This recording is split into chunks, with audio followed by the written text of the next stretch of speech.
Well, Kellen, his former classmate tells News 4 Rick, as he called him, was a troublemaker and a wild card. But he says there was more to him than that. As a young man, he says Matt was also caring, funny, and creative. Matt stopped going to school around 7th or 8th grade. His childhood friends said Matt was always involved in some petty crime, whether it was stealing a houseboat, robbing a gas station, or getting into fights.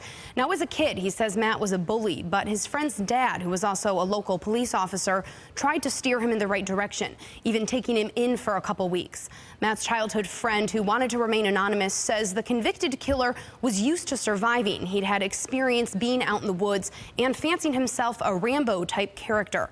He told News 4 he wasn't surprised the way Matt went down, but says he felt torn when he learned of his death. To where he was because of who he was, you know. He chose that path, chose to stay on that path, but it's just sad that, you know, you could see a good part of him at one time, you know, when he was younger. You could see he had a good side.